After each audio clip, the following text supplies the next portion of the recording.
The unyielding silence of a profound snowstorm has descended upon central England, transforming the vibrant heart of the West Midlands into a stark, frozen tableau.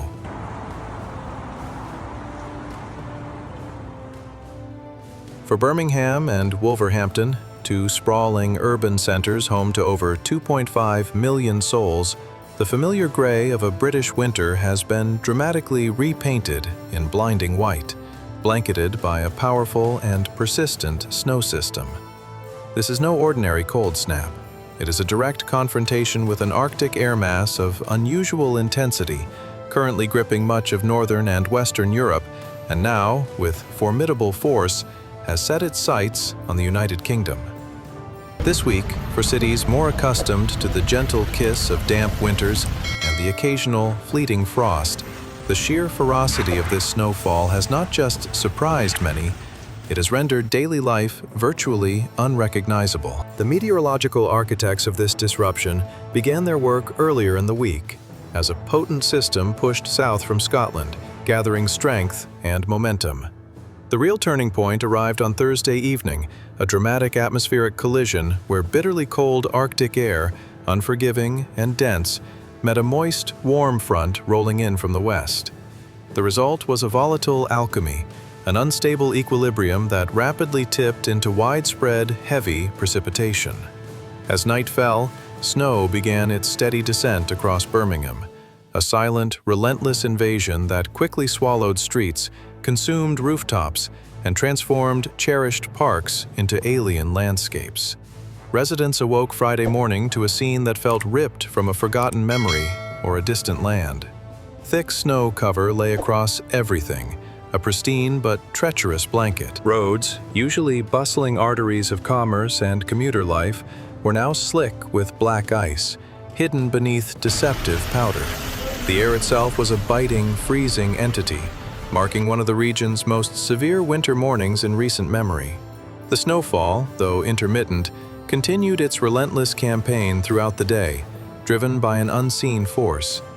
Local meteorologists, their voices edged with a mix of caution and awe, now estimate that between 3 to 5 inches of snow may settle in total before the system finally yields its grip and moves on.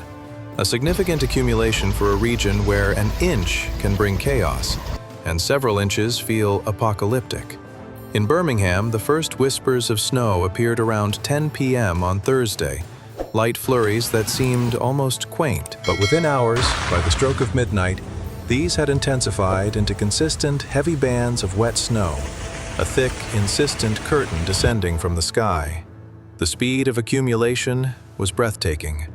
By early morning, what were once parked cars were now indistinct mounds, buried under the expanding drifts. Pavements, the very pathways of urban life, were rendered impassable, treacherous with hidden black ice. Major arterial roads, the lifeblood of the city, such as the A38 and the M6 motorway, were reduced to a crawl, vehicles inching forward in a desperate, slow-motion ballet, their progress measured in feet per minute rather than miles per hour.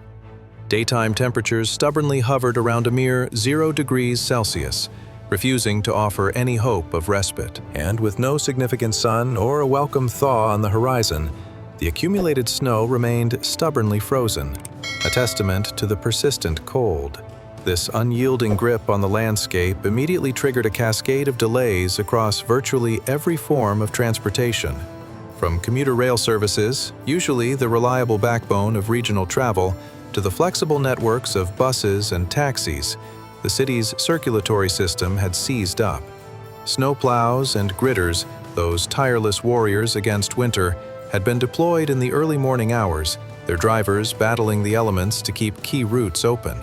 But even their heroic efforts struggled to keep pace with the sheer volume and speed of the snowfall in certain areas, leaving vast swaths of the metropolitan area locked in a glacial embrace. The logistical and financial strain on local authorities, already operating on lean budgets, was immediate and immense, highlighting the vulnerability of urban infrastructure to such extreme, unpredicted events.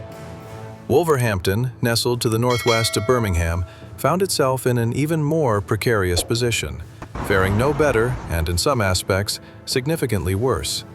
The city experienced an even heavier onslaught of snowfall overnight, with some areas reporting close to 4 to 6 inches of accumulation on open ground. This wasn't merely a picturesque dusting, it was a profound transformation that paralyzed the city. One of the most immediate and perhaps symbolic casualties of the storm was the Wolverhampton Racecourse, where a highly anticipated winter racing event was abruptly canceled. This was more than just a sporting disappointment. It represented a direct hit to the local economy, impacting hospitality, trade, and the hundreds of temporary jobs associated with such a large-scale event. Organizers cited the treacherous conditions, solid ice forming an insidious layer beneath the visible snow, creating profoundly unsafe footing for both the magnificent horses and the dedicated staff. The announcement, delivered early Friday morning, while sparking deep disappointment among eager attendees, was widely accepted as a necessary and unavoidable precaution against potential tragedy. Throughout the day, the public transportation systems in both cities experienced severe, unprecedented disruptions. Trains running between Birmingham, Wolverhampton, and nearby crucial cities like Coventry and Walsall were either significantly delayed or, in many cases, completely cancelled, severing vital regional links. Regional buses, usually a lifeline for local communities, operated on drastically reduced schedules, their routes often curtailed by impassable roads. Commuters, bundled in layers of heavy coats, waited for extended periods at snow-covered bus stops, their frustration slowly turning to resignation. Local authorities, their resources stretched thin, issued urgent advisories, imploring anyone able to work from home or avoid unnecessary travel to do so. A desperate plea to keep essential routes clear and minimize further strain on emergency services. Even Birmingham International Airport, a vital gateway to the world, felt the storm's icy grip. While flights remained largely operational, the definition of operational became significantly looser. Noticeable delays quickly mounted, creating a domino effect across schedules, as increased de-icing procedures became a mandatory, time-consuming prerequisite for every departure. This vital safety measure, while essential, led to substantial backlogs on the runways, grounding aircraft and frustrating thousands of travelers. Adding another layer of peril to the already challenging conditions were the winds from the northeast, gusting fiercely between 15 and 25 miles per hour. These unforgiving winds amplified the storm's intensity, creating widespread blowing and drifting snow, particularly in exposed open areas and along the expansive stretches of highways, where visibility plummeted below 100 meters at times. The world outside a vehicle's windshield became a terrifying, opaque void, further enhancing the sense of isolation and danger. Local police forces, already stretched by the sheer volume of incidents, issued stark warnings about exceedingly dangerous driving conditions, especially on elevated routes and bridges. Here, the brutal wind chill made the air feel closer to a perilous -6 degrees Celsius, turning ordinary drives into life-threatening endeavors. The constant, active drifting of snow meant that even freshly cleared surfaces could become treacherous again within minutes, a frustrating and dangerous reality for emergency crews. Residents, capturing the unfolding chaos on their phones, shared chilling footage of vehicles sliding uncontrollably down inclines, their drivers desperately fighting for control, and multiple minor collisions occurring at intersections, where the simple act of stopping or turning became an impossible gamble. These vivid, visceral images reinforced the official advice: stay off the roads unless absolutely, unequivocally necessary. The message was clear. This was not just an inconvenience. It was a matter of public safety, demanding immediate and serious adherence. Beyond the immediate crisis of transportation, the storm began to ripple outward, affecting the most fundamental daily routines and public services. Several schools across the region, recognizing the perils posed by impassable roads and the risk to children's safety, made the difficult decision to close their doors or swiftly pivot to online learning. This was especially critical in neighborhoods where snowplows, battling the sheer volume of snow and prioritizing main arteries, had not yet managed to clear access roads, effectively isolating communities.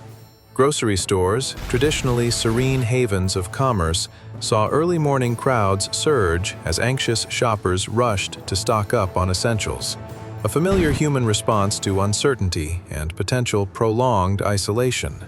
Shelves that had been full just hours before quickly emptied of bread, milk, and other staples, a stark reminder of the fragile balance of modern supply chains. Amidst the widespread disruption, a quieter, more profound concern emerged. Many elderly residents voiced genuine fears and anxieties over being unable to leave their homes, trapped by ice-covered steps and unshoveled walkways. For these vulnerable members of the community, the storm wasn't just an inconvenience. It was a direct threat to their independence and well-being. But in response, a heartwarming testament to the region's enduring resilience and community spirit began to unfold. Across the West Midlands, community volunteers, armed with shovels and a fierce determination, began organizing spontaneous snow-clearing groups, venturing out into the biting cold to assist their vulnerable neighbors. This collective effort, a beacon of human kindness amidst the frozen chaos, served as a powerful reminder that even in the face of nature's raw power, the bonds of community could remain steadfast and strong. From a meteorological standpoint, this particular snowstorm is significant not merely for its localized intensity, but for its timing and its precise location. While occasional snowfall in the UK is certainly not unheard of, indeed it forms a quaint part of its winter imagery. Major disruptive events of this magnitude, especially in densely populated urban centers like Birmingham and Wolverhampton, are vanishingly rare. The United Kingdom typically experiences relatively mild maritime winters, characterized by abundant rainfall and only occasional, usually light, snow that melts quickly. A storm of this scale, delivering multiple inches of snow, coupled with sub-zero wind chills, and triggering such extensive service disruption, is far more commonly associated with the harsh, continental climates of parts of Canada or the rugged northeastern United States. This isn't just a weather event. It's a profound anomaly that challenges conventional understanding of British winter patterns, raising serious questions about how climate change is reshaping extreme weather occurrences, even in historically temperate zones. The Met Office, Britain's venerable National Weather Service, responded with the issuance of a yellow weather warning for snow and ice, a significant advisory that remains in effect through at least Sunday evening. While a yellow warning indicates potential disruption and advises caution, the sheer impact of this storm has arguably pushed the boundaries of what such a warning typically implies for central England. Officials have also issued grim forecasts, warning that nighttime lows are expected to plummet into the mid-20s Fahrenheit, around -3 to -5 degrees Celsius, dramatically increasing the risk of widespread black ice on untreated roads and pavements, a silent, invisible killer for pedestrians and motorists alike. Light snow flurries are anticipated to continue intermittently across the region, meaning that any minimal melting during the day, offering a fleeting illusion of relief, is highly likely to refreeze overnight, perpetuating the treacherous conditions. Health officials, recognizing the inherent dangers, have strongly encouraged residents to undertake vital welfare checks on elderly or isolated neighbors, to stay indoors during the peak cold hours, and to dress in multiple insulated thermal layers when venturing out, emphasizing that this is a period where vigilance and communal care are paramount. Looking ahead, forecasts offer a glimmer of hope. The snow is expected to gradually taper off by Monday. However, the legacy of the storm will linger. Conditions are predicted to remain bitterly cold, persistently cloudy, and perilously icy throughout the start of next week, meaning the immediate crisis will transition into a prolonged period of recovery and hazard management. Local governments, already stretched thin, are continuing to monitor the fluid situation with intense scrutiny. Critical decisions regarding school reopenings, the full restoration of public transit services, and the ongoing treatment of roads and public pathways are all under daily, sometimes hourly, review. Residents are urged repeatedly to follow official weather updates and safety advisories closely, understanding that a return to normalcy will be a slow, careful process, dictated by the unpredictable whims of the lingering cold. As Birmingham and Wolverhampton continue their concerted battle against this formidable winter storm, the images emanating from the region capture both the stark beauty and the undeniable danger of a true winter event.